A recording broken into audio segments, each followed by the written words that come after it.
You deposit $2,000 into your checking account. The transaction takes approximately 4 seconds. The balance updates. The money appears to be sitting there.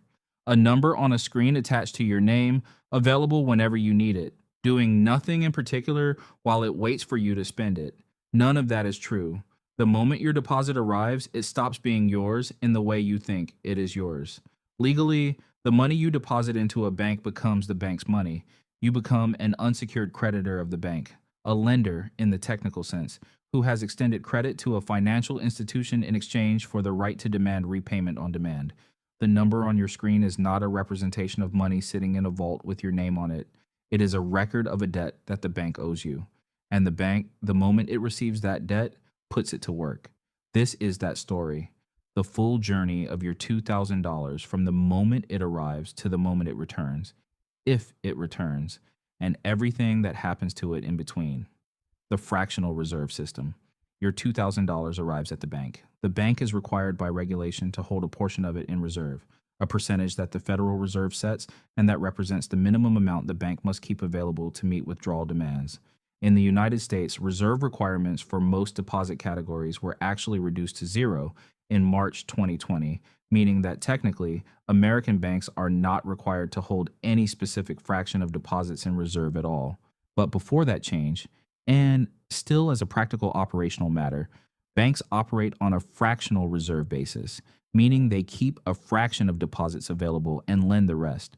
Your $2,000 arrives. The bank keeps, let us say, $200 available to meet potential withdrawal demands. The remaining $1,800 becomes lendable capital, money the bank can deploy to generate income. Here's where it gets interesting. The $1,800 the bank lends out does not disappear from the system. The borrower who receives that $1,800 spends it on a car, on rent, on a business expense, and the person or business that receives the payment deposits it into their bank account. Their bank now has $1,800 new dollars in deposits. Their bank keeps a fraction in reserve and lends the rest. That remainder gets spent and deposited again, and again, and again. This process, called the money multiplier, means that your original $2,000 deposit does not generate $1,800 of economic activity. It generates, across the full cycle of lending and redepositing, a multiple of the original amount. Your $2,000, through the mechanics of fractional reserve banking, creates new money in the financial system at a ratio that depends on reserve requirements and actual lending behavior, but that historically has meant each dollar of deposit supports several dollars of loans. You deposited $2,000. The banking system used it to create significantly more than $2,000 of credit. You received, for this service, a savings interest rate that in most standard checking and savings accounts is between 0 and 0.5% annually.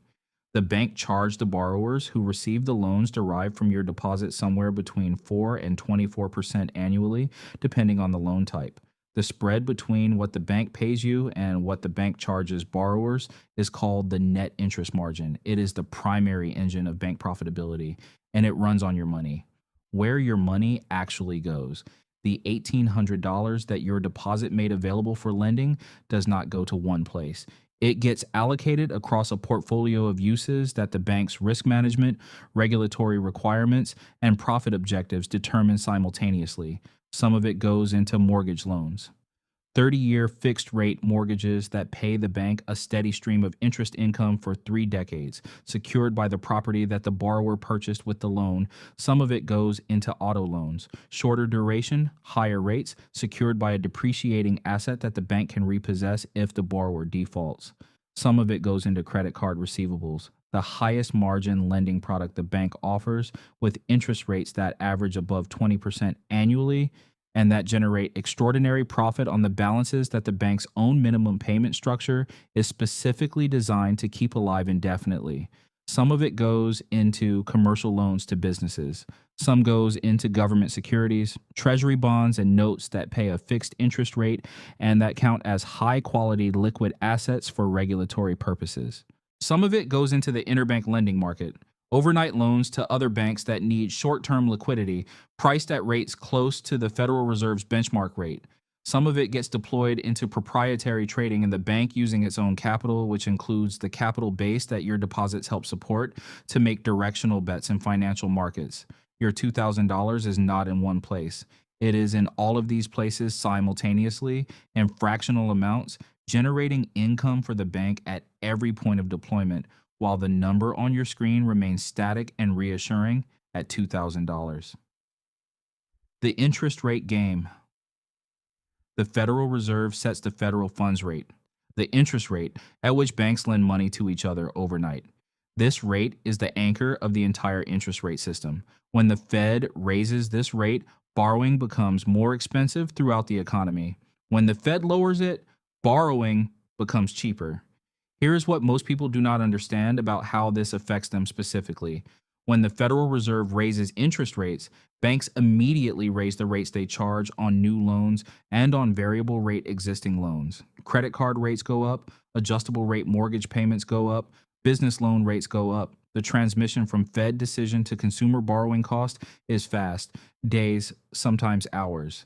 When the Federal Reserve raises interest rates, banks raise the rates they pay on deposits much more slowly, much less completely, and only when competitive pressure from other institutions forces them to. The technical term for this phenomenon is deposit beta, the degree to which deposit rates respond to changes in the policy rate.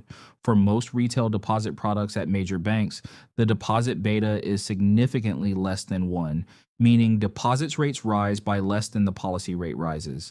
The result is that during periods of rising interest rates, exactly the periods when the spread between what the bank earns on loans and what it pays on deposits is widest, the bank's net interest margin expands at the expense of depositors who are not receiving the full benefit of higher rates on their savings.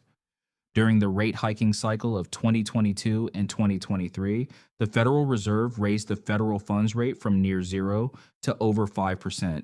Major commercial bank savings account rates moved from near zero to approximately 0.5% for most of the period, while the same banks were earning 4 to 5% on their overnight reserves parked at the Federal Reserve itself. Your money, sitting in a standard savings account during this period, was earning 0.5%, while the bank was earning 5% on the reserves your deposit helped create. The difference, 4.5 percentage points on your balance every year, was profit that belonged to you in any reasonable accounting of whose money was being deployed and who was bearing the risk of that deployment. The deposit insurance fiction. You have been told that your deposits are insured by the FDIC up to $250,000 per depositor per institution. This is true, and it is worth understanding exactly what it means and what it does not mean. FDIC insurance means that if your bank fails, the Federal Deposit Insurance Corporation will make you whole up to the coverage limit. Your $2,000 is safe in this specific sense. If the bank goes under, you get your $2,000 back. What FDIC insurance does not protect you from is the purchasing power erosion of holding money in a low yield deposit account during a period of significant inflation. If inflation runs at 4% annually and your savings account pays 0.5%, you have lost 3.5% of the real value of your deposit over the course of the year. The nominal number on your screen is unchanged. The actual purchasing power it represents has declined. FDIC insurance covers the nominal amount. It does not cover the real value. It also does not cover the opportunity cost of keeping money in a standard deposit account rather than deploying it into assets that generate returns commensurate with the risk the bank is taking on your behalf with your own money. The bank earns 4 to 24% on the capital your deposit supports. You earn 0 to 0.5%. The insurance covers the principal. It does not cover the return you did not receive. What you should actually do with this. Your checking account is a transaction tool. It is the mechanism by which you pay for things and receive income. It is not an investment vehicle, and it was never designed to be one. Treating it as the place where money lives rather than the place money passes through is one of the most common and most expensive financial habits most people carry. The money that sits in a standard checking account beyond what you need for 1 to 2 months of operating expenses is money that is working for the bank and not working for you. Every month that excess capital sits in a zero rate checking account is a month during which the bank is earning 4 to 5% on it and you are earning nothing. The alternatives are not complicated. High yield savings accounts at online banks, institutions with lower overhead costs that can afford to pass more of the interest income back to depositors, typically pay rates several times higher than major commercial bank savings accounts. Money market funds, which hold short term government securities and pass the yield directly to investors, pay rates close to the federal funds rate with safety profiles comparable to bank deposits for most practical purposes. Treasury bills, direct obligations of the United States government purchased through Treasury Direct or a brokerage account, pay the full market rate on short term government debt with no intermediary bank margin extracted from the yield. None of these are investments in the conventional sense of accepting risk for return. They are simply better versions of what your checking account is already doing, holding money in a safe, liquid form, except they pay you something close to what the market rate on that money actually is rather than a fraction of it filtered through a bank's profit margin. Your money is working the moment it enters a bank. The question that this video exists to ask is whether it is working for you or working for the bank. The answer, if you have been keeping most of your cash in a standard checking or savings account, is that it has been working almost entirely for the bank. That can change today.